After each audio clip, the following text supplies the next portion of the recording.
Hi, my name is Jess and this is Jess in Romancelandia, where I talk about romance novels and happily ever afters and how they're going to topple the patriarchy one day. Today I thought I would introduce like kind of a new segment. Segment isn't just used for oranges, right? I think segment is the word. So I'm introducing this new segment, which is like very basic. It's a top 5 segment where every week or so, every few weeks, I will be making a top 5 video, whether it be about tropes or a specific subgenre, just so that I can get my recommendations out there and hopefully receive some recommendations from you guys too. Today I thought I would start with one of my favourite genres and one of the most popular romance genres out there, and I would talk about my 5 favourite historical romances with you guys. Historical romances are actually how I got into reading adult romances and romance as like a category genre more, when I was looking for something lighter, or not necessarily lighter but more escapist to read on my commutes to work. One of the most popular books that was recommended to me was The Duke and I by Julia Quinn, and that kind of just ignited this massive obsession with not just Regency romances, Victorian romances, sort of turn of the century Edwardian romances. I've read 1 or 2 medieval romances in my time and definitely want to read more because I don't know, I love a night, man. So since that original reading of The Duke and I have read dozens upon dozens of historical romance and I have loved so many of them. So these are my top 5. So I think all of the books on this list are part of a series, or if not part of a series, at least part of some sort of like broader, I don't know, kind of like Marvel style extended historical romance universe.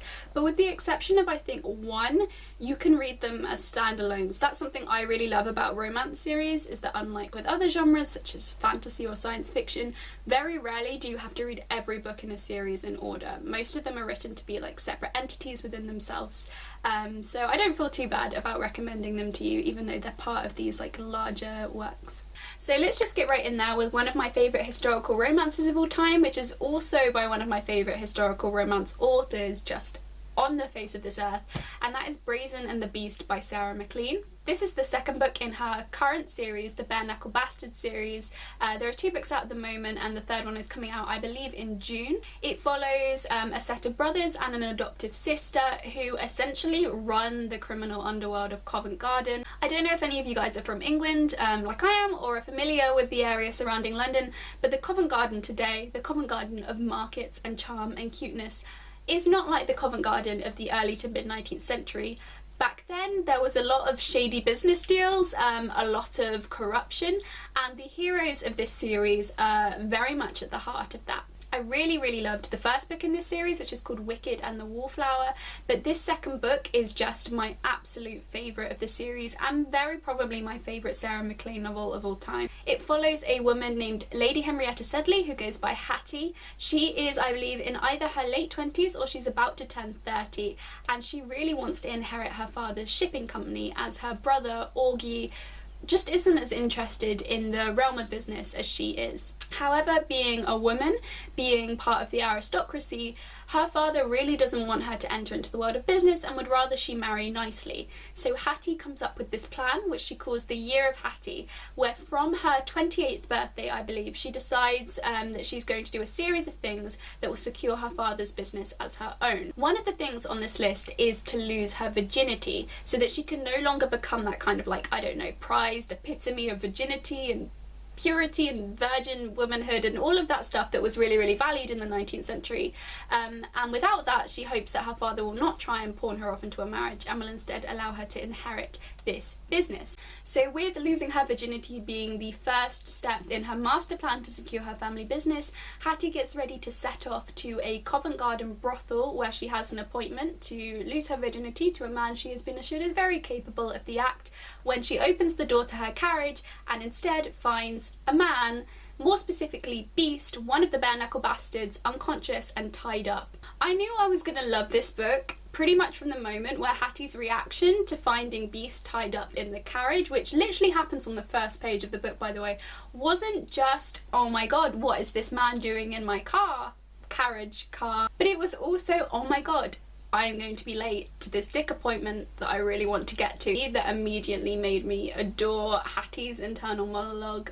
This book is relentlessly feminist, it's incredibly sexy, it is a whirlwind from start to finish. I couldn't stop reading this book. Sarah Maclean has said several times that when she writes a book, she wants it to be a book that you have to read in one sitting, and that is especially true of this one. Every single page left me wanting to read more about the story. I also really love that Hattie is a plus-size heroine. She was just an absolutely iconic and empowering character, and it was as much for her as for the incredible romance between her and Beast that made me really love this story, and I'm so excited to see where Sarah Maclean goes with the rest of this series when the third book, Daring and the Duke, comes out in June. The next book is by another of my absolute favourite authors in the genre. This author writes in contemporary and historical romance, and that is the Countess Conspiracy by Courtney Milan. This is the third book in the Brothers Sinister series, which follows a group of school friends who met at Eton, and they call themselves the Brothers Sinister because they're all left-handed.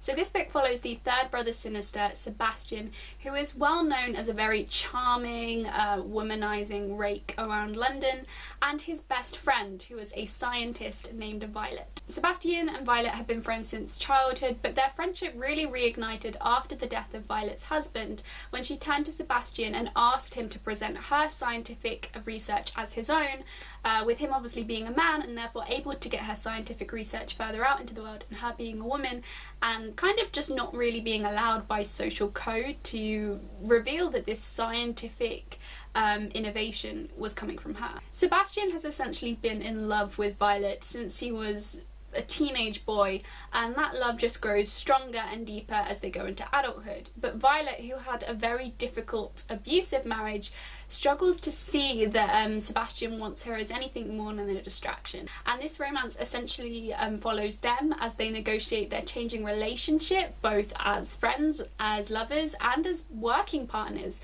You know, how do these people who love each other negotiate the power dynamic of a relationship where he is claiming her work, albeit unwillingly, as his own? It was a fantastic novel. Courtney Milan is amazing at growing romantic tension, but she's also just so amazing at creating the world and at infusing it with historical, scientific and mathematical detail without it becoming boring or anything like a lesson. I absolutely adored this book. I adored the whole series. There are currently 4 books in it plus 2 novellas, and I would just fully recommend them. The next book on this list is one that I don't hear spoken about all that much by an author that I also don't hear spoken about all that much, despite the fact that she is very prolific within the genre, and that is Waking Up with the Duke by Lorraine Heath. This is one of the strangest premises for a romance that I have ever read, and it's essentially set up in the first sentence, which is when an aristocrat says to his cousin, who is a duke, "I will consider your debt to me paid if you get my wife the child." Let that sink in for a second. So this book follows a man named the Duke of Ainsley, who several years prior was out for like a night of boozing and womanizing with his cousin, who had recently married a young woman named Jane, when all of a sudden the carriage which Ainsley was driving veered off of the road and left his cousin unable to move from the waist down and unable to produce heirs. This left Jane heartbroken, both for herself and for her husband. Jane had wanted nothing more than to be a mother and to have a family, and because of the Duke of Ainsley's one big mistake, she was never going to have that, and from that moment on she absolutely despised the man. So several years later, when the cousin, Wolfert, says to Ainsley that he wants him to get Jane with child so that Jane can finally have that family that she's been dreaming about for years, Ainsley is like, "This is not going to go well, mate." And from there blooms one of the most complicated, complex, passionate love stories that I've ever read within the historical romance genre. It's so incredibly well done. Lorraine Heath is so wonderful at making sure that every single character, even the characters that would just be stock figures in any other romance novels, you know, from the unattentive husband to the mistress, have depth and nuance and, you know, things that make you empathise with them, things that make there seem like there is no right answer to how this book is going to turn out. It's just a masterfully written romance. I really recommend it. It is angst personified, and I loved it. The next book is technically a series. I know I shouldn't recommend a series, but this is the one book that I don't think that you can read without reading the whole of the series beforehand.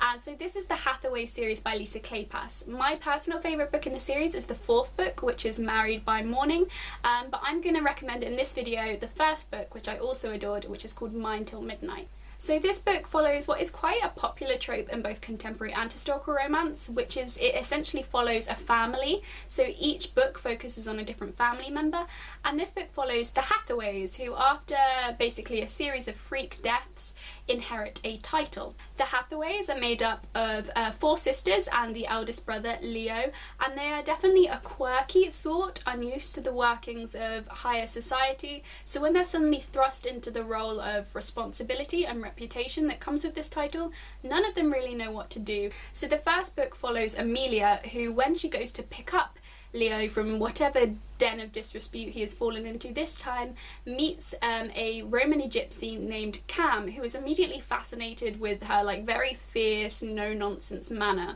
Cam decides pretty much instantly that Amelia is the one for him, and the rest of the book basically follows these 2 people who are kind of rejected from society in their own right, coming together and falling in love, and it's just very, very beautiful. Lisa Kleypas is an absolute master of the genre. She's just a wonderful, wonderful historical romance writer, and this is probably my favourite series of hers. My favourite book is the 4th one, which focuses on Leo after he has got clean and sober and falls for a very prickly governess. I'm very aware that I'm running out of time on my memory, so I'm just going to quickly recommend the last book, which is widely cited as one of the best historical romances of all time, and I would obviously agree, and that is Lord of Scoundrels by Loretta Chase. This follows a young and capable woman named Jessica Trent, who again goes to rescue her brother from a load of disrepute in France when she ends up entering into conflict with his mate, the very kind of brooding, brutish Marquess of Dane, and they kind of enter into like this very complex, bantery courtship that ends up becoming a really, really wonderful and genuine love story.